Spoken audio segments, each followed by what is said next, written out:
Chers amis auditeurs et téléspectateurs de TV Liberté, nous nous retrouvons pour une nouvelle émission synthèse avec, bien sûr et heureusement, notre cher ami et complice Philippe Randa. Bonjour Philippe. Roland. Bonjour Philippe, vous avez beaucoup de choses à dire aujourd'hui. Voilà, plein de choses. Parce que d'habitude, je dis pas grand-chose aussi. Ah non, vous dites des choses intéressantes, c'est l'essentiel. Hein. Qu'importe si on en dit beaucoup, l'essentiel c'est de dire des choses qui valent la peine d'être dites. Voilà. Et puis, justement, à propos de choses qui valent la peine d'être dites, aujourd'hui on a quelqu'un qui a une position un petit peu originale au sein de la grande famille, on va dire, de la non-conformiste, pour faire simple. Nous recevons Thomas Ferrier. Bonjour Thomas. Bonjour. Alors Thomas Ferrier, Bonjour. Vous êtes un militant de la cause, je ne pourrais pas dire nationale, c'est pas le mot, vous êtes plutôt un militant de la cause européenne. Oui, je veux dire que je suis un euro-identitaire. Un euro-identitaire, ouais. Oui. Alors là, vous allez nous expliquer ça Il tout peut à pas l'heure. être tout à fait mauvais, cet homme-là. Ah, là, vous êtes deux, là. Ah, oui. Donc je vais être obligé d'être un patriote national. C'est un grand remplacement de la droite nationale. Voilà. Il faut toujours se méfier des jeunes. Il y a deux sortes de gens dont il faut se méfier dans la vie. C'est ceux qui sont plus vieux que vous et ceux qui sont plus jeunes que vous. Et il y a même une troisième sorte de gens dont il faut se méfier encore plus. Mais alors ceux-là, il faut les avoir à l'œil en permanence. C'est ceux qui sont nés le même jour que vous. Et ça, c'est la règle du paradoxe.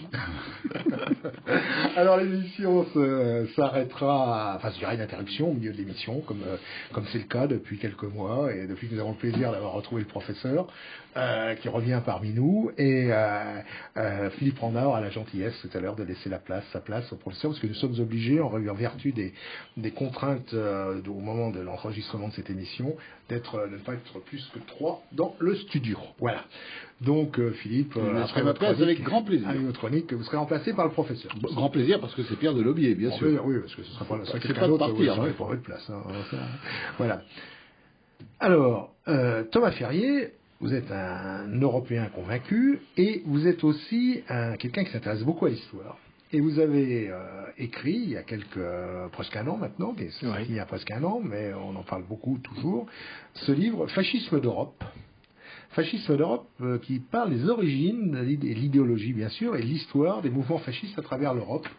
C'est survolé en fait l'histoire dans différents pays européens des mouvements fascistes avant-guerre ou qui se sont réclamés ou qui ont été plus ou moins classés dans cette case, la case du fascisme, cette révolution qui a secoué l'Europe.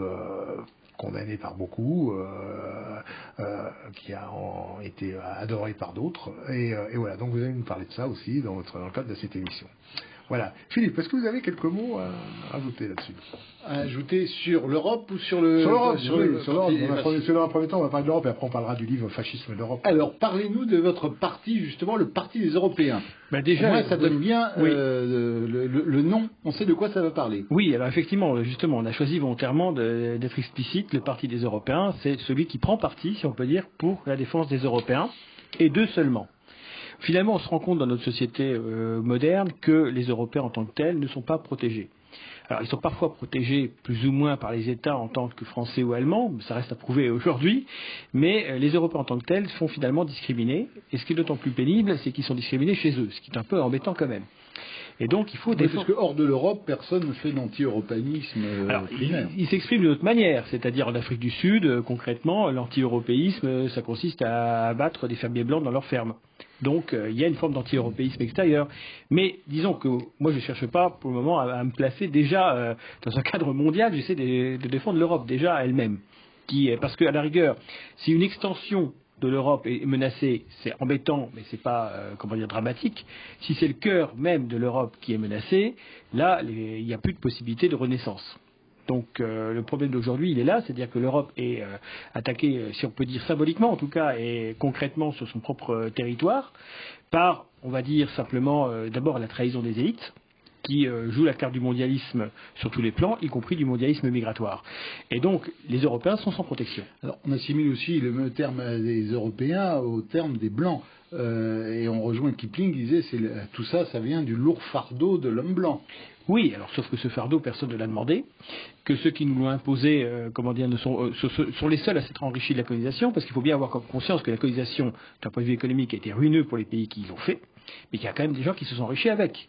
En fait, c'est simple, c'est que l'argent que, on va dire... Les pays colonisateurs. Oui, dans les pays colonisateurs. Où est l'enrichissement? En fait, c'est un flux financier entre les travailleurs européens qui payent leurs impôts, et les oligarques européens qui ont lancé la colonisation.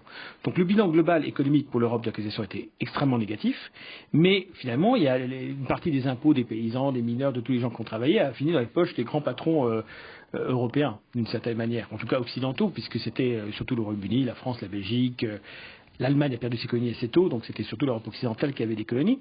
Donc, les Africains n'ont pas vraiment été enrichis parce que de toute façon ils s'en moquaient, ils n'avaient rien demandé.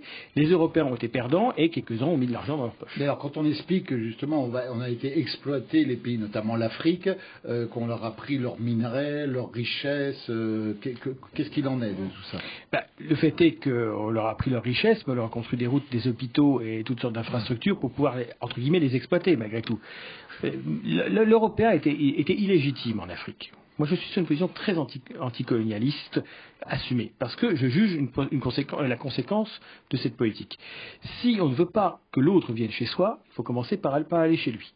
Et donc, bien sûr, c'est pas les mêmes. Rester maître et charbonnier chez soi. Voilà. Qui a vraiment été en Europe lié à la colonisation? Il n'y a pas 1% des Européens qui est concerné par la colonisation. Si je peux me permettre, cher Thomas, mettre un petit bémol par rapport à ce que vous dites, mais vous comprendrez. Je suis de ceux qui pensent que les peuples ont besoin d'aventures, de grandes aventures. Il y a eu les croisades, il y a eu l'épopée napoléonienne, il y a eu... et je pense que pour beaucoup de gens, la colonisation, ça a été une aventure. Avant d'avoir des considérations ethniques ou quoi que ce soit, c'était une nouvelle aventure. Et beaucoup de gens se sont engagés là-dedans par justement un besoin et souvent, c'était une conquête de territoire vierge. De faire quelque chose d'original par rapport au reste de leur vie qui était monotone et tout ça. Mais ça dépend des époques. Mais ça dépend des époques. C'est-à-dire que quand Brazza ou d'autres découvrent des territoires nouveaux, ils sont dans une phase d'aventure. Ouais. La phase d'aventure, conquête de territoire où il y avait très peu de population. C'est surtout l'aventure, c'est que la conquête. Donc ça c'est vrai. C'est vrai, on le voit dans des vieux films, on voit comme ça, on voit le premier Tarzan avec Johnny Weissmuller, on voit des aventuriers européens qui veulent découvrir le cimetière des éléphants, etc. Donc ça, il y a un côté aventurier. Mais c'est pas ce qu'on retient de la colonisation d'exploitation, c'est-à-dire d'installation, etc. C'est pas du tout la même chose. C'est celle qui a été imposée aussi, c'est l'image qu'on a été imposée aussi. Voilà, mais c'est pas la même époque. Nous, on oublie souvent que la colonisation telle qu'on la connaît, finalement, c'est, on va dire, 1910 à peu près, 1960.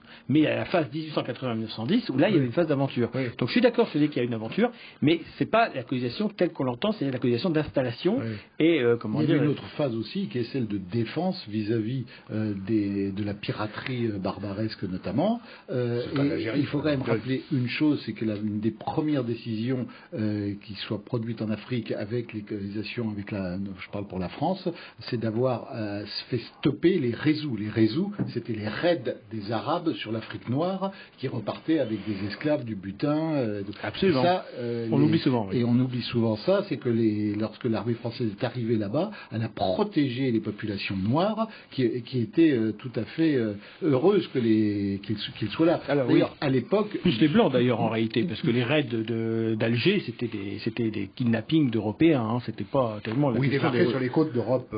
Oui, voilà, c'est-à-dire que c'était aussi pour mettre fin à l'esclavage pour se défendre, et ils en ont de fait défendu les Africains également. Oui, alors de toute façon c'était surtout les Turcs d'ailleurs plutôt que les Arabes, puisque l'Algérie faisait partie de l'Empire ottoman, tout simplement. Et donc oui, l'intervention de Charles X est une intervention, comment dire, pour mettre fin à la base arrière d'Alger, c'est-à-dire le port d'Alger qu'ils ont rasé plus ou moins. Ça n'implique pas l'implantation, ça implique simplement effectivement. Donc il faut bien être nuancé, mais l'idée générale de se dire qu'il faut... en fait, c'est la gauche, entre guillemets, coloniale qui est la pire. Parce qu'elle est la plus hypocrite. Si on prend Jules Ferry parle bien de devoir... L'origine de la colonisation, c'était la gauche. Non, mais au début, c'est la monarchie. D'abord, c'est la royauté et l'Empire. Napoléon III.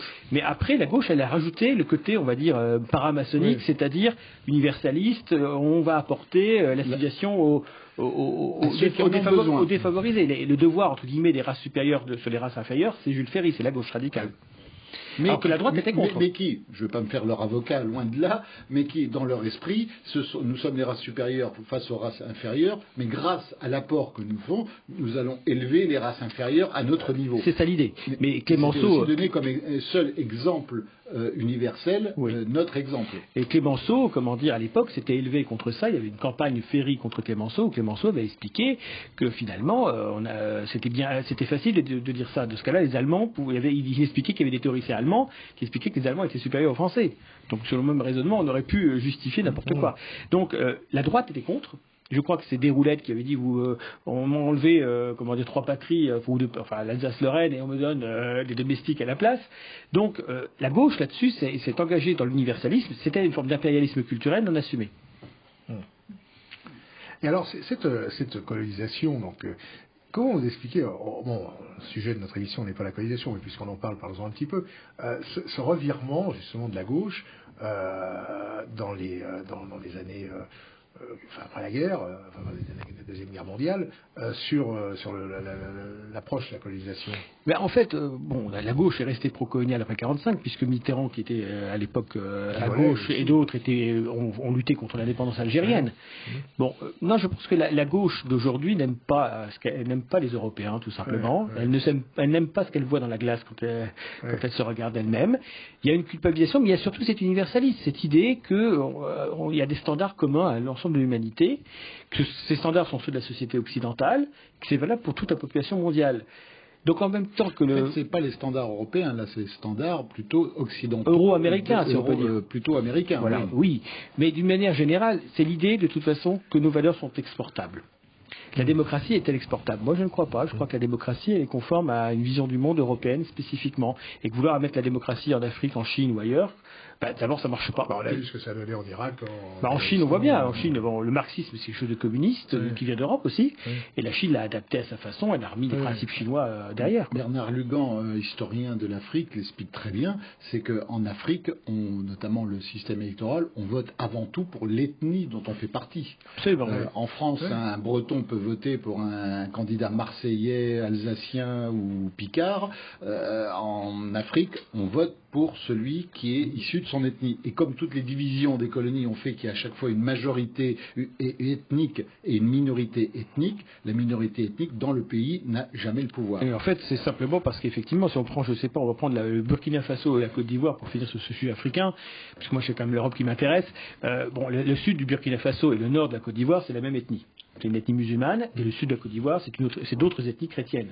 Donc c'est des pays complètement artificiels. Il faudrait effectivement faire un redécoupage ethnique de l'Afrique. Seulement, seule une unité africaine réelle pourrait envisager ça dans le cadre d'une Afrique unie. Enfin, quand je dis Afrique unie, Afrique noire unie, puisque l'Europe a une population homogène sur son sol, normalement, jusqu'à récemment, alors que l'Afrique a 2 populations. Au moins, puisqu'il y a l'Afrique, on va dire l'Afrique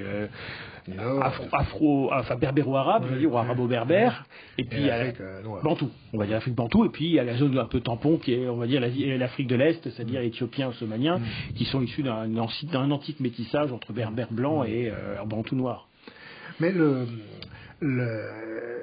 il suffit de regarder la carte de l'Afrique pour se rendre compte que de toute façon ces pays africains ont été faits un peu plus Et ça, c'est un héritage extrêmement négatif de la colonisation, parce que ça, sur les colonisateurs qui ont découpé... L'Angleterre et la France, essentiellement, qui se sont partagés. Chacun voulant avoir le plus de voix possible à l'ONU, a créé des États pour avoir des voix... Après, mais disons, d'une manière générale, c'est simplement l'aventure coloniale. Ah oui, parce que l'aventure coloniale, l'Angleterre a découpé. Il y a eu une fameuse histoire près du Soudan, là, entre l'armée française et l'armée anglaise, ils sont un peu taquinés. Et puis... Fachoda. Voilà, c'est ça, mais justement, on parle du fascisme, donc Fachoda, ça tombe bien. Voilà. Alors, le Parti des Européens, qu'est-ce qu'il prône exactement? Alors, là où on se fait des ennemis et des amis en même temps, parce qu'on est clivant d'une certaine manière. Il n'y a pas un parti qui se présente il y a toujours les uns et toujours les autres. Pas aux élections jusqu'à présent. En fait, moi, je vais être très honnête avec vous, je vais vous expliquer. Moi, je cherche pas. Il y a des gens qui sont courageux. Renaud Camus ou Vincent Vauquelin ont fait des listes aux élections européennes. Ils ont fait, je crois, 3000 et 2000 voix chacun. Donc, ça sert à rien pour moi. Si on n'a pas les moyens de ses ambitions, c'est-à-dire si on n'a pas émergé médiatiquement avant, parce que si on est un inconnu, les gens ne vont pas voter vers vous. Si on n'a pas de butin dans les isoloirs, si on n'a pas de profession de foi dans les enveloppes, ça sert à rien de se présenter. Je crois, enfin, je veux pas en parler à la place des autres, mais enfin, je crois qu'en ce qui concerne, je connais un petit peu Renaud Camus, je connais pas ses motivations, mais j'ai eu l'occasion d'en parler, même ici d'ailleurs avec Vincent Vauquelin, à ce micro. Je crois que surtout, ce qui comptait pour lui, c'était de faire parler de son mouvement et de se faire connaître. Il se faisait pas beaucoup d'illusions sur le mouvement qu'il allait faire. Non, mais je pense qu'à part les présidentielles où pouvoir se présenter, effectivement, mais il faut les 500 signatures qui sont une barrière quand même assez infranchissable pour des petits partis, il n'y a pas moyen de se faire médiatiser autrement.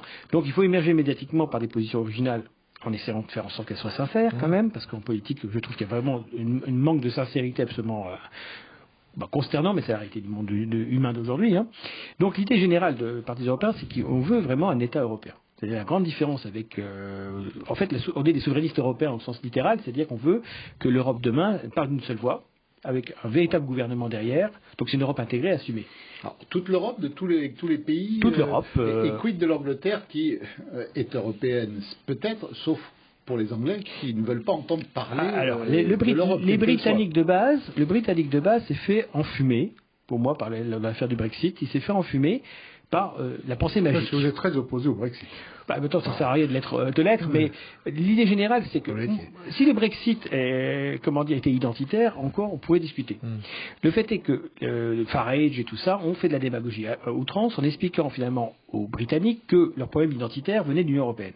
Alors qu'ils n'ont pas l'euro, qu'ils n'ont pas Schengen, donc finalement ça ne n'est pas grand-chose. Ce que les Britanniques plutôt le tunnel. Oui, ce qui s'est passé, c'est que les Britanniques ont fait un vote anti-mondialiste dans leur esprit.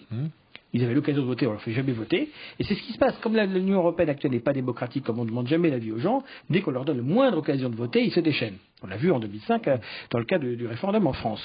Donc Farage et d'autres leur ont vendu un Brexit identitaire. Votre identité britannique va être réassurée grâce à ça. Et en réalité, c'est quoi? Moi, je l'ai dit assez méchamment, c'est plus de Pakistanais et moins de Polonais. Pour moi, ça résume le Brexit. Là, j'ai vu que Johnson veut donner la citoyenneté britannique à plusieurs millions de Chinois de Hong Kong pour enquiquer les Chinois. Voilà, c'est-à-dire qu'en fait, concrètement, les Britanniques se sont fait abuser. Les tabloïds leur ont dit c'est la méchante Union européenne qui vous détruit, et en fait c'est l'État britannique qui les détruit. Donc le Brexit, ça fait qu'on enlève l'Europe de l'équation et ça change rien. Ce qui est assez drôle, c'est que Farage va toucher une retraite de député européen, puisqu'il a été plus de 2 fois. Ce qui est marrant, c'est qu'ils avaient 27 députés lorsqu'ils étaient dans l'Union européenne, et maintenant ils ont 0 député au niveau national au Royaume-Uni, donc c'est un peu ironique. En fait, je donne l'exemple qu'un Français très simple. Si le Front National...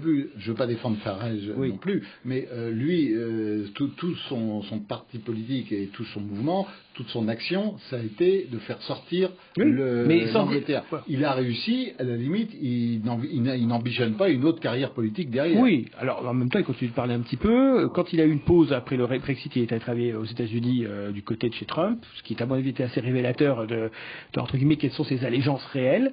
Voilà. Et puis, il faut savoir que Farage, par exemple, était fait de la démagogie, il allait vendre le Brexit à la communauté pakistanaise, britannique. Johnson a promis aux Afro-Britanniques, si on peut dire, aux gens d'origine africaine, qu'ils auraient plus de travail parce que les Polonais en auraient moins. Ça, c'est le problème. C'est le problème, si vous voulez, des gens qui partent sur une idée, mais qui n'ont pas véritablement de dimension identitaire même pas dans leur discours, dans leur cerveau. Bah oui. Donc, pour arriver à quelque chose, on est prêt à tout. Bon, très bien, mais il y a un moment donné, il faut quand même limiter le prêt à tout. Oui, parce que c'est ça le problème. Mais très concrètement, UKIP a été une invention, entre guillemets, je ne fais pas de complotisme. Ce mouvement n'était pas véritablement en fait, non, mais il y avait le British National Party était en train de progresser. Il montait. Et ce British National Party, il avait un logiciel identitaire, avec Bill Griffin, etc. Et il a été balayé par le souverainisme ringard de Farage. Et en fait, les Britanniques n'ont plus de défenseurs aujourd'hui. C'est-à-dire que le caractère européen du Royaume-Uni n'est plus protégé.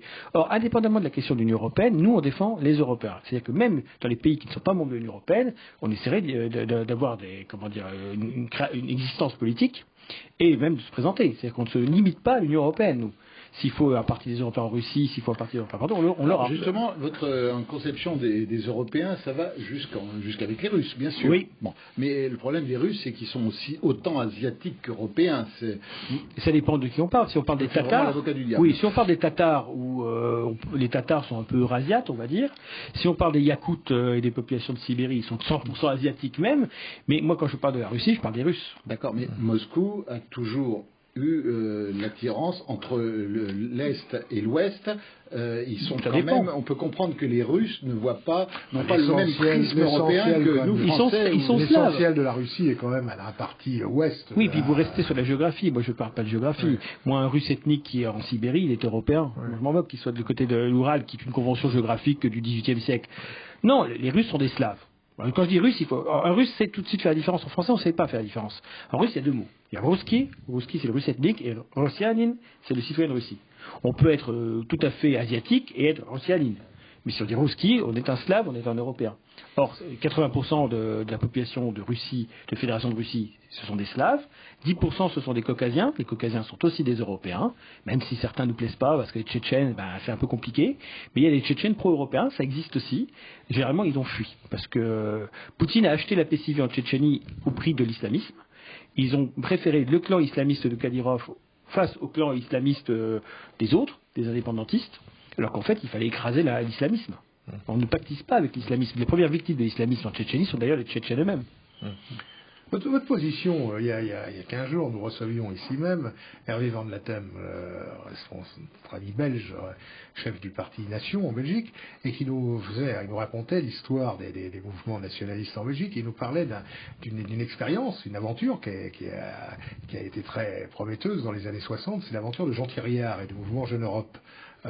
On a l'impression, en vous écoutant, que vous inspirez beaucoup de ce qu'a fait Jean Thiriard et Jeune Europe, non? Alors, en fait, très honnêtement, moi je pars d'un principe, c'est que j'assume toute l'idée européenne, tout camp confondu. De Victor Hugo qui parle des États-Unis d'Europe, jusqu'à effectivement ceux de droite nationale, si on peut dire, qui étaient en fait de droite européenne.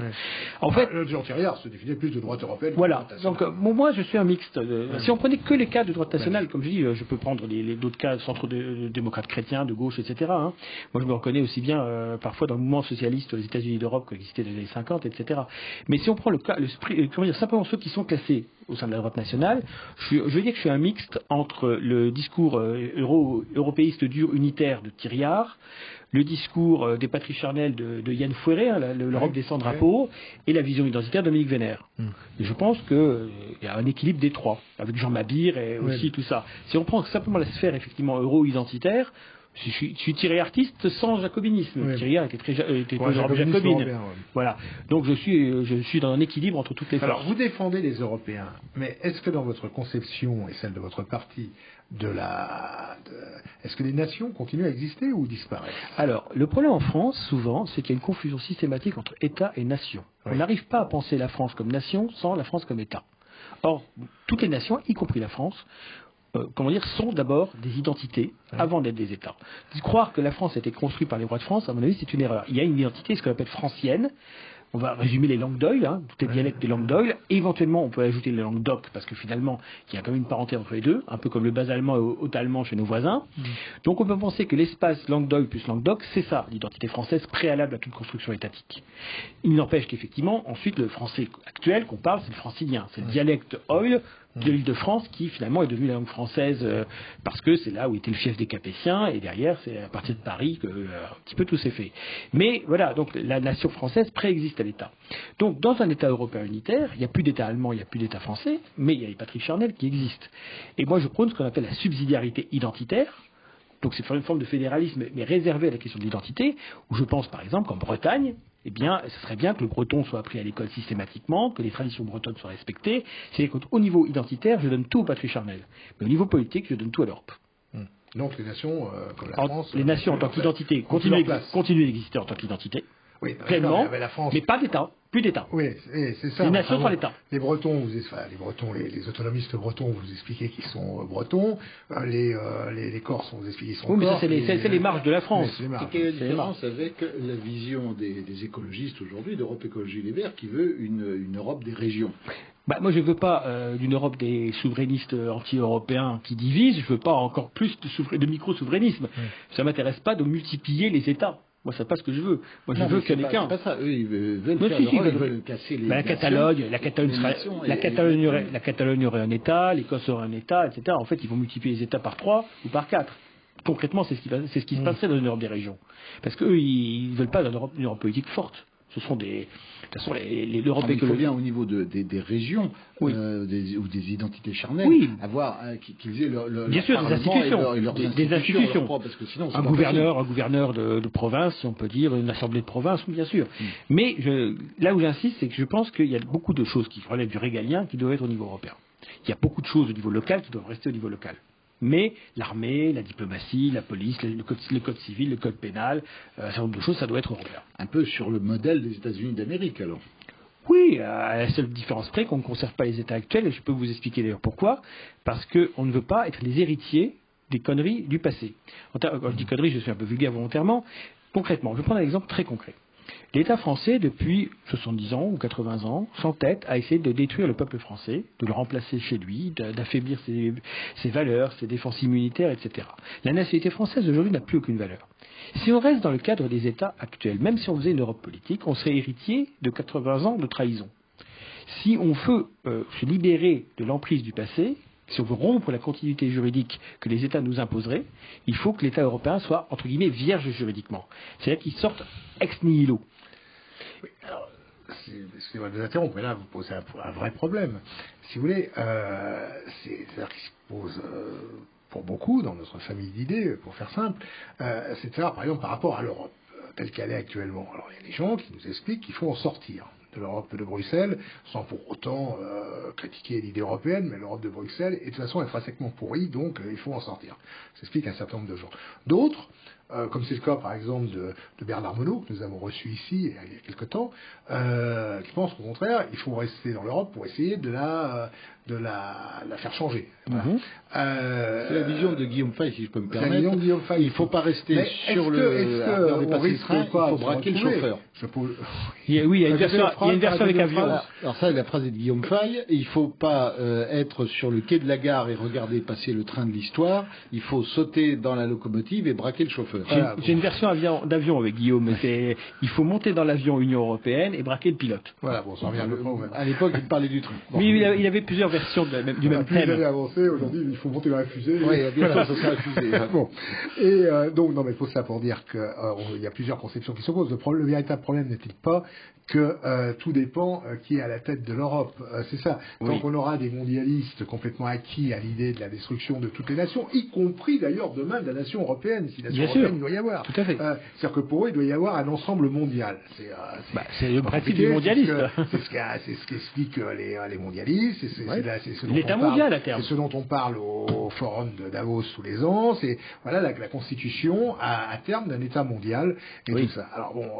Mais ce sont des missiles dominici. Les gens de l'Union européenne actuelle, Mme von der Leyen a été proposée par Merkel pour s'en débarrasser parce qu'elle l'a gêné dans sa stratégie d'héritage de la CDU, à Mme Kramp-Power qui ensuite s'est fait dégager finalement. Donc en fait, on remise à l'Union européenne les chèvres. En réalité, on prend le Premier ministre belge Asbin, là il s'est fait dégager, on le nomme président européen. Chers amis, c'est passionnant cette conversation que nous avons avec Thomas Ferrier parce que c'est une conversation sur un sujet qui est une vision originale, permettez-moi de vous le dire par rapport à beaucoup de nos amis. Mais on va faire juste une petite pause pour deux raisons. Tout d'abord parce que nous allons écouter la chronique de Philippe Randin, la fameuse chronique que nous retrouvons sur le site Euroliberté, sur le site Synthèse Nationale et dans le quotidien présent. Et ensuite, nous permettrons, comme je l'ai dit tout à l'heure, avec le professeur qui sera de retour parmi nous, et on continuera cette conversation avec le troisième larron de l'équipe, c'est-à-dire le professeur, parce qu'on est obligé d'être... on ne peut pas être tous en même temps sur le plateau. Philippe, à vous. Eh bien, moi, je vais vous parler d'un problème qui touche malheureusement tous les Français, tous les Européens et même une partie du monde entier, la fameuse pandémie et la façon dont elle a été gérée, rapportée dans l'hebdomadaire Le Point cette année sur le changement de stratégie d'Emmanuel Macron. C'est comme connard scientifique. Et là, dixit l'Élysée. Surprenant Macron, c'est en tout cas ce que tend à démontrer un dossier du dernier numéro du Point, expliquant par le détail comment l'actuel locataire de l'Élysée a muté. En bien, en mal, ce n'est pas explicitement indiqué, mais à l'instar de nombre de Français, on sent à lire les intertitres du long article des deux journalistes Nathalie Schuck et Géraldine Wössner que la surprise est bonne. Prisonnier volontaire, voyage en absurdie, la libération.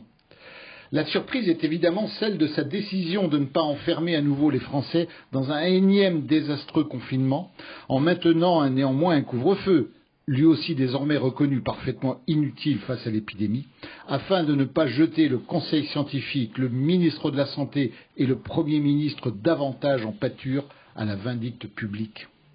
Du fiasco sur les masques, les tests et le démarrage poussif de la vaccination, Emmanuel Macron a tiré la leçon qu'il lui fallait penser le monde d'après.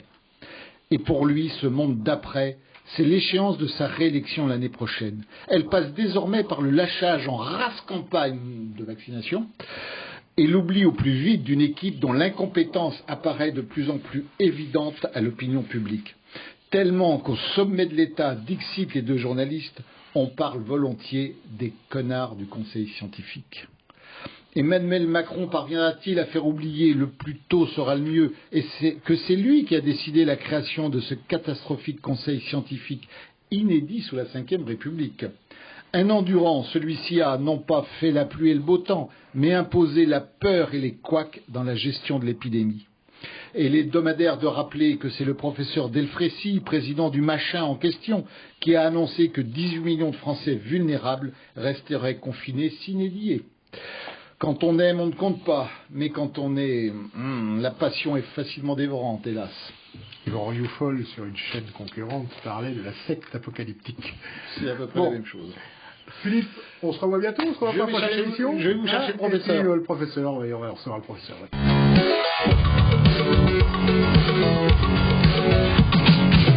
Le professeur Pierre Delobier, qui est notre spécialiste de l'histoire, qui nous livrera d'ailleurs en fin d'émission sa chronique, l'abominable histoire de France. Ce sera le 140e numéro. 140e numéro. Ouais.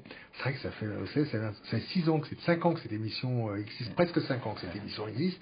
On en a déjà fait plus de 150, je crois. Donc vous voyez, c'est beau chiffre. Voilà. Et le professeur fidèle au poste, sauf pendant quelques mois, là, malheureusement en raison du confinement et tout ça. Oui, c'est-à-dire que il ne pouvait plus aller à l'école, il ne pouvait plus venir nous voir. On a rouvert, enfin il y a eu une fermeture bien sûr, mais je pensais que j'allais mourir cette année, vous voyez, puis comme j'ai vu que je ne mourrais pas du Covid, je me suis dit je ne vais pas mourir du tout, parce que mourir d'autre chose que du Covid, je trouve qu'en ce moment ce ne serait pas très patriotique. Ce serait un petit peu subversif comme attitude. Donc je ne suis pas mort. Je dois dire que vos élèves ont beaucoup de chance. La première raison, c'est qu'ils ne sont pas morts.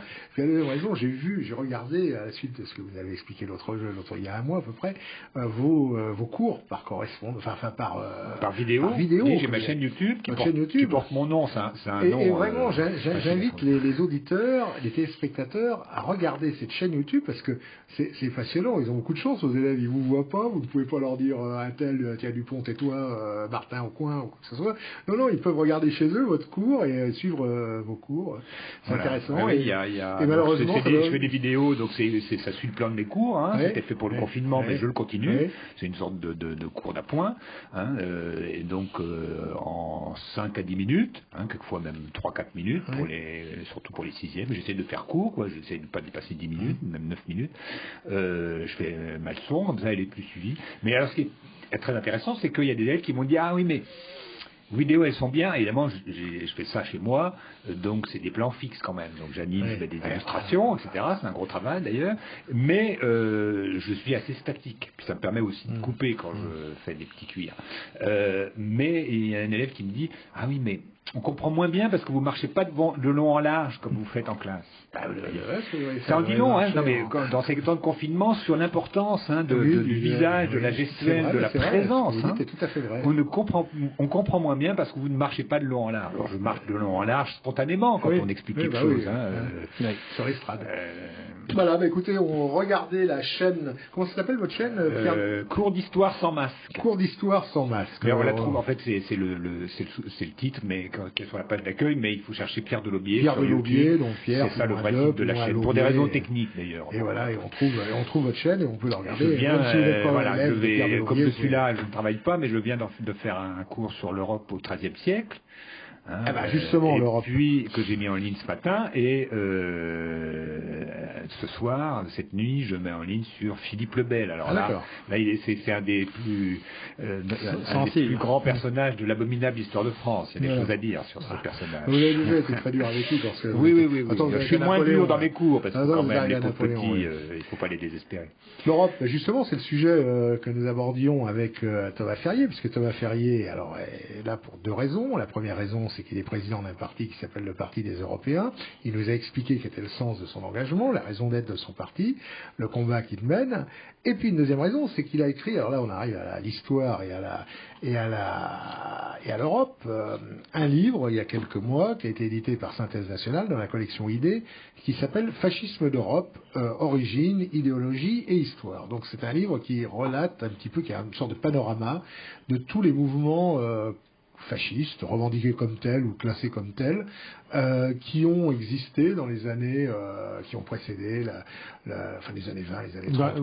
Les années 20 à 40 dans ce mouvement qui a suscité, bon évidemment, qui a été depuis maltraité, et depuis surtout falsifié, dont l'histoire a été falsifiée par la doxa officielle, mais qui a quand même à l'époque entraîné peuple entier, quoi.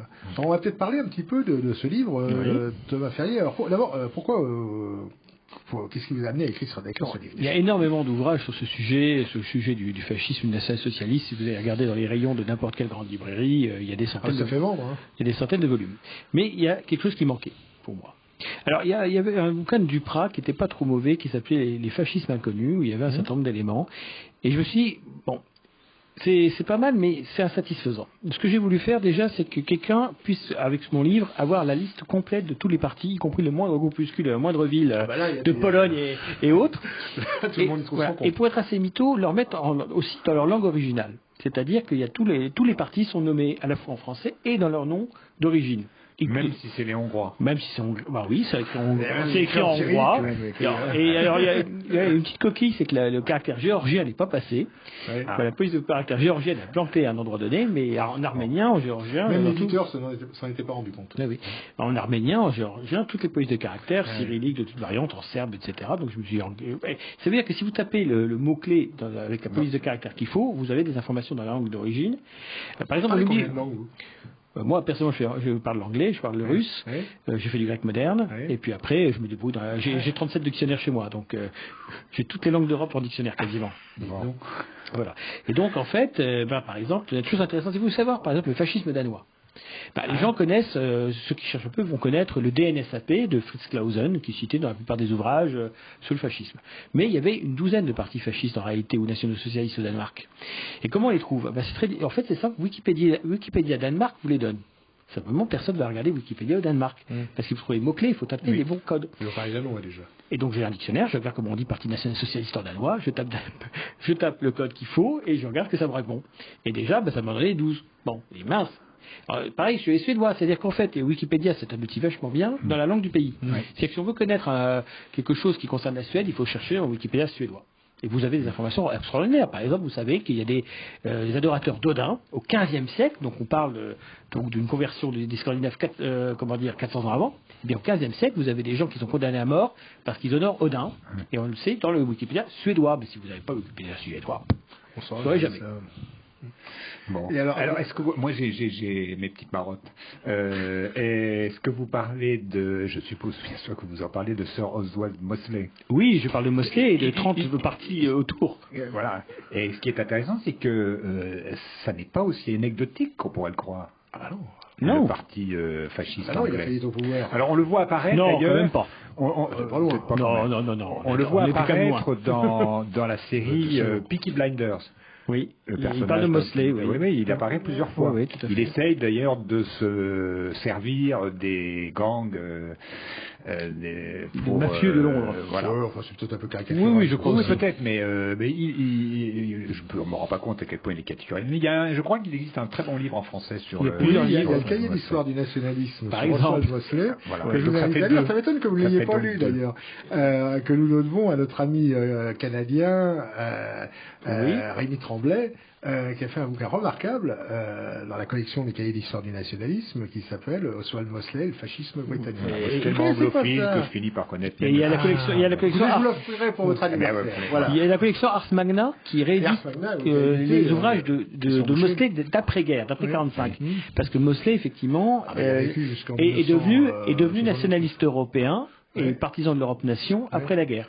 Et il habitait en France. Il est mort en France, il a eu une maison, une belle maison. Il est enterré en France. Qui s'appelait l'Hôtel de la Gloire. Il est enterré en France, à Orsay. Ça s'appelle Dans le livre en question, vous verrez, il y a même la photo de sa tombe. C'est l'Hôtel de la Gloire, je crois que ça s'appelait sa maison. Et Diana Mitford, qui était son épouse, est morte également en France. Il avait épousé une des sœurs Mitford. Oui. Elle est morte qui sont l'objet du roman du pseudo-roman de Jean d'Ormesson, là. Et elle est morte elle est morte en France au moment de la grave, comment ça s'appelle, la canicule de 2003. Elle est morte en 2003 à cause de la canicule. Tout ça est raconté dans le livre de Rémi Tremblay. J'invite nos auditeurs à acheter, à lire. On peut trouver sur le site Synthèse. Oui, c'est une très bonne synthèse. Une très bonne synthèse. Voilà. Alors, donc, on revient à votre question. Parce que, non, mais voilà, c'était pour le plaisir de parler de ça. Alors, il y a eu différentes formes de fascisme. Il y a eu le fascisme méridional en Espagne. C'est un mouvement, on va dire, c'est un socialisme national, donc c'est un socialisme anti-marxiste qui prend la coloration locale. C'est-à-dire qu'effectivement, il ne va pas être identique selon les pays, parce que les pays n'ont pas les mêmes problématiques, donc ont certains aspects spécifiques. Après, ce qui s'est souvent passé, c'est que en fait, il y a ce que j'appelle l'effet anti-domino. C'est-à-dire que lorsqu'un pays réussit à mettre des fascistes au pouvoir, alors ça blinde chez les voisins les règles pour les empêcher d'avoir la même chose. Donc quand il y a eu l'Italie mussolinienne, il y a eu beaucoup de gens qui ont voulu l'imiter en Europe. Il y a eu une phase d'imitation du fascisme italien. Et lorsqu'Hitler est arrivé au pouvoir, les fascistes italiens étaient ringardisés et le national-socialisme a été considéré comme plus efficace, plus révolutionnaire. Et donc, les gens qui étaient fascistes dans les années 20 sont devenus nationaux-socialistes dans les années 30 chez les voisins. Mais lorsqu'Hitler est arrivé au pouvoir, en France et dans tous les pays d'Europe occidentale, mais aussi d'Europe centrale, soit il y a eu des dictatures conservatrices qui ont pris le pouvoir pour empêcher les fascistes d'arriver au pouvoir, comme en Hongrie, comme en Pologne, en Bulgarie, etc. Soit les règles démocratiques ont durci le ton, comme la loi de Blum en 1936. Est-ce qu'on peut parler de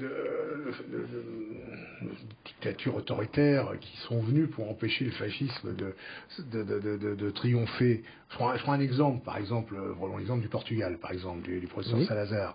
Est-ce qu'on considère que le professeur Salazar est arrivé pour empêcher le fascisme de triompher au Portugal? C'est peu compliqué. Disons que Salazar est arrivé pour des raisons endogènes, on va dire, au Portugal, mais en fait, il a quand même fait interdire le fascisme portugais, qui est extrêmement populaire, et qui s'appelait le mouvement syndicaliste national.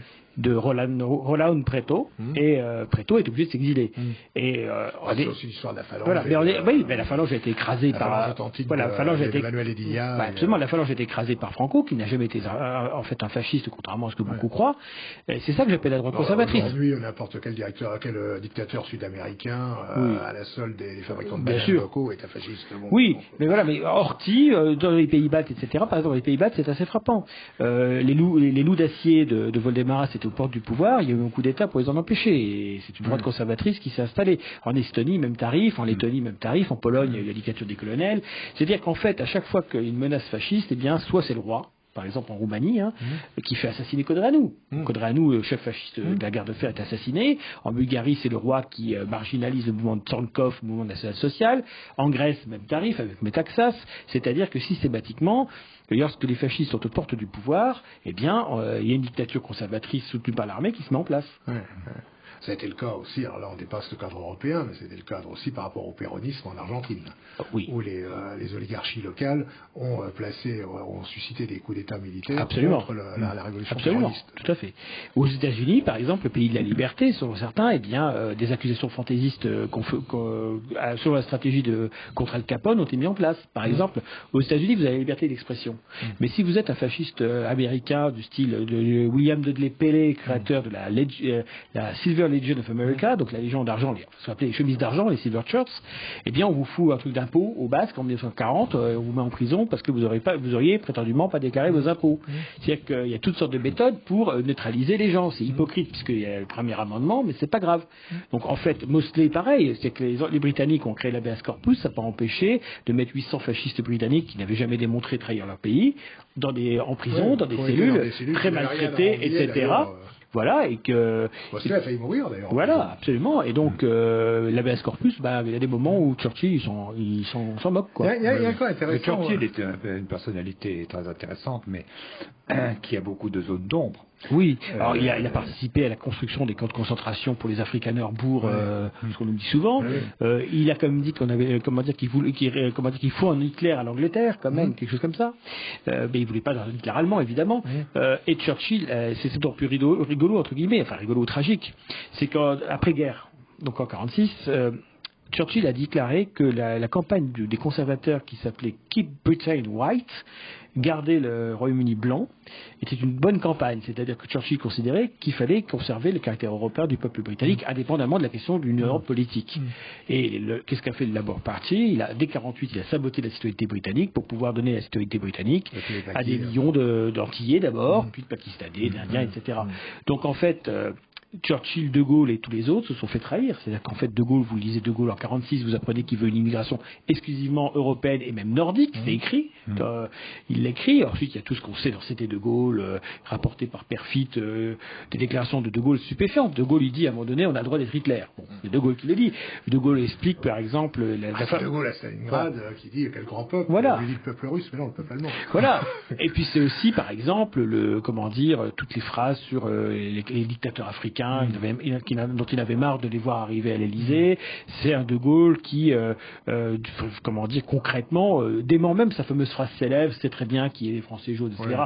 Alors qu'il dit globalement, non, les Français, c'est le peuple de race blanche, etc. Donc, voilà. Donc, en fait, ce qui est dans l'aspect intéressant, c'est tous ceux qui ont lutté contre le fascisme partageaient fondamentalement avec les fascistes la même vision de l'homme européen. Oui, mais ce qui est très intéressant, justement, c'est... au-delà, il y a beaucoup de boutades aussi dans des gens comme Churchill et De Gaulle. Churchill a commencé sa carrière politique avant les guerres de 14. Donc, il a eu le temps, les problématiques ne sont pas tout à fait les mêmes, etc. Et puis après, il y a l'instrumentalisation, évidemment, qui est faite de choses qu'on qualifie de fascistes, alors qu'il s'agit tout simplement du bon sens, et on oublie le véritable sens idéologique du fascisme, on le mélange avec le national-socialisme, toutes sortes de choses. À la rigueur, ce mélange n'est pas très indigeste dans l'esprit. Il est assez logique, mais quand on le met avec la droite traditionnelle, voilà, ça ne veut plus rien dire. Mais parce que le fascisme n'est pas de droite, c'est tout. Mais ce qui est très intéressant, c'est la circulation des idées dans l'entre-deux-guerres, parce qu'on oublie toujours que les gens ne savent pas ce qui va se passer après. Mais non. Et quand ces mouvements apparaissent, je veux dire, comme Mussolini arrive au pouvoir, l'Italie, elle a bien besoin de renouveau probablement, on est comme tous les pays d'ailleurs, on est après la guerre de 14, l'Europe, et tout le monde se dit comment on va se remettre debout. Et le fascisme, il n'apparaît pas comme Athéna sortant du crâne de Jupiter, tout armé, il se développe petit à petit. Et il y a une chose qu'on a tendance aussi mal à oublier en France, c'est que vous allez en Italie, et aucune idée n'est imperméable. Vous allez en Italie, par exemple, vous arrêtez dans une station-service, vous pouvez acheter un briquet avec l'effigie de Mussolini dessus, ça choque personne. Voilà. Et ça, moi je l'ai vu, j'en ai même acheté. Et vous rentrez là-dedans, là en France, vous avez les fleurs, des vaches, des Che Guevara, tout ce que vous voulez. Mais là-bas, vous avez, c'est fréquent de voir ça. Bon, donc l'approche des Italiens, c'est peut-être aussi ce qui explique la situation en Italie aujourd'hui. L'approche des Italiens n'est pas du tout la même. Cher Thomas Ferrier, on pourrait discuter pendant très longtemps. Votre livre est passionnant et il a justement l'intérêt c'est un petit livre, c'est à 100 et quelques pages, je crois. Il est très dense. Il est très dense, en 120 pages, vous faites le tour de la situation, vous expliquez un petit peu chaque tendance, chaque approche qu'il y a eu. C'est toujours très intéressant. C'est très intéressant, très complémentaire des cahiers. Justement, que vous fassiez un inventaire exhaustif. Oui. Bon, probablement, quand on fait ça, il y a toujours quelqu'un qui vous écrit pour dire que vous avez oublié quelque chose. Ah bah il a oublié. Mais oui, vous savez, je voulais que je donne un exemple. J'ai mis un S avec comment ça s'appelle, un accent circonflexe à l'envers pour retranscrire du serbe au français et un nom, et on m'a dit non, il faut mettre un C avec un accent. Et puis en Ruthénie subcarpatique, il y a eu une scission d'un mouvement dont vous avez oublié de parler maintenant. Oui, non, c'est probable. Bon, mais ça permet de comprendre, de sortir un peu de la vraie histoire. Cher professeur, simplement. Vous avez votre chronique et vous avez 3 minutes exactement pour votre chronique. C'est pas assez. Alors vous allez vous débrouiller. Eh bien, je vous ai raconté la dernière fois que les révolutionnaires, les sans-culottes, sanguinaires, s'étaient recyclés en serviteurs zélés en uniforme de la dictature de Bonaparte, car c'est quand même une dictature, quoi qu'on en dise. Mais ça ne suffit pas. Le vrai but de la révolution, c'est de faire la guerre.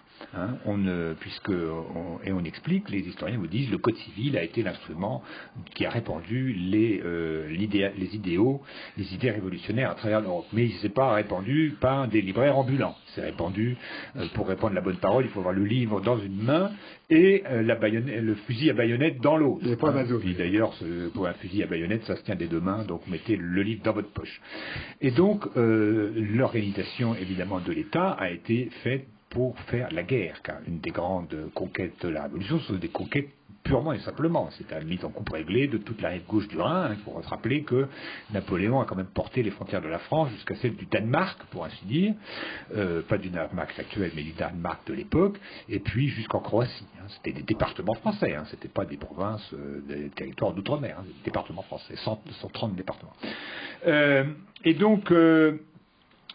pour faire la guerre, qu'est-ce qu'il faut? Eh bien, il faut de l'argent. Et donc, 4 ans avant de promulguer le Code civil, qui a été promulgué en 1804, l'année de la proclamation de l'Empire, eh bien, le premier consul, Bonaparte, eh bien, il a fait fonder la Banque de France.